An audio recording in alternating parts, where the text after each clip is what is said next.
నమస్తే నేను Chandana. Welcome to great Andhra top stories. ఇదేమి కుల పైత్యం? సంక్రాంతి కమ్మ కులానిదా? 153 లక్షల కోడి పందెం గెలిచిందెవరంటే బీఆర్ఎస్ కు షాక్. ఆ ఎమ్మెల్యేలు పార్టీ మారలేదట. బాబులా వాడుకోవచ్చు జగన్. భారతదేశం అంటే రకరకాల కులాలు, మతాలు, భాషల కలయిక. అందులో మరీ ముఖ్యంగా రాజకీయ నాయకులకు బాగా ఉపయోగపడేది కులం. అందులో కులాన్ని అడ్డు పెట్టుకుని రాజకీయాలు చేసేవారు ఉన్నారు. తమ కులం కోసమే రాజకీయ పార్టీలు నడుపుతున్నవారు కూడా ఉన్నారు.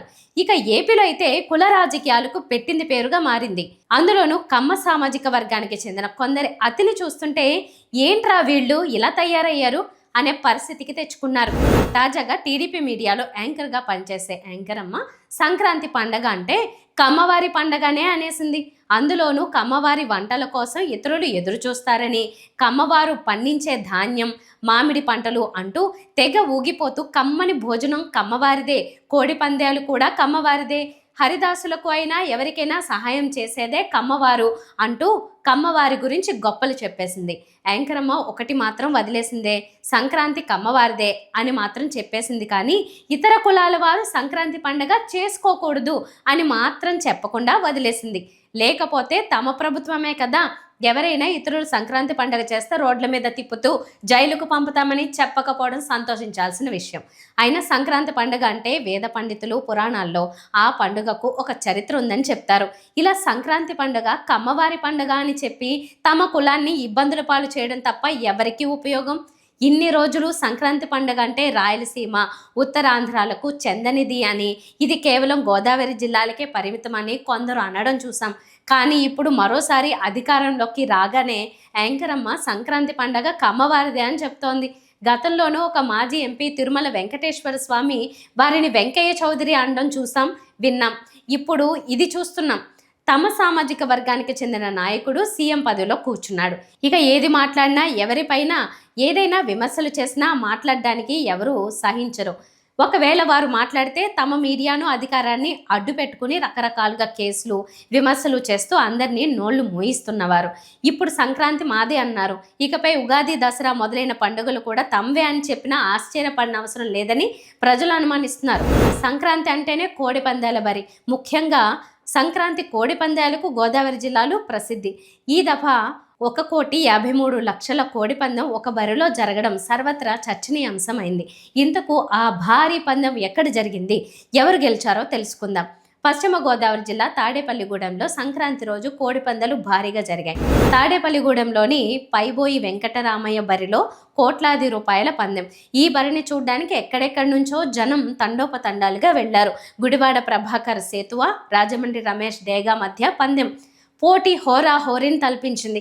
చివరికి రాజమండ్రికి చెందిన రమేష్ డేగా విజేతగా నిలిచింది. దీంతో 1,53,00,000 సొంతమైంది. ఈ సమాచారం పెద్ద ఎత్తున వైరల్ అవుతోంది. దాదాపు 6 నెలల పాటు మంచి పౌష్టికాహారాన్ని పందెం కోడికి పెడుతూ మేపినట్టు రాజమండ్రి రమేష్ తెలిపారు.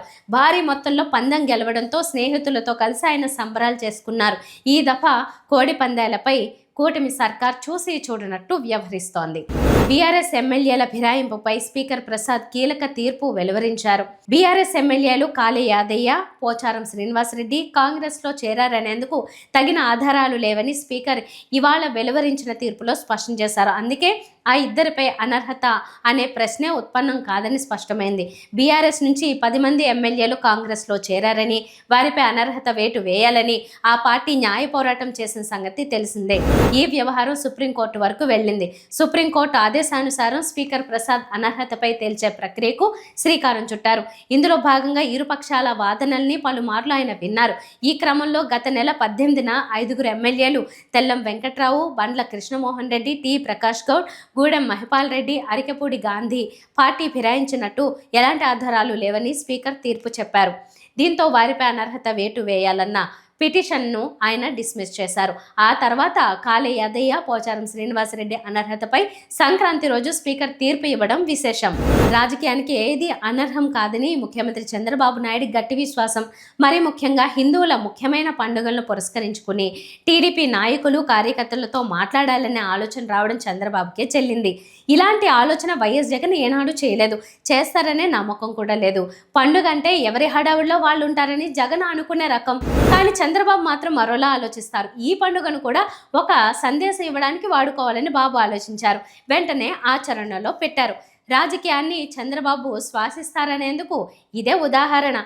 తెలుగు వాళ్ళంతా సంక్రాంతి వేడుకలో మునిగొండగా చంద్రబాబు తన పార్టీ ప్రజాప్రతినిధులు, కార్యకర్తలతో టెలికాన్ఫరెన్స్ నిర్వహించారు.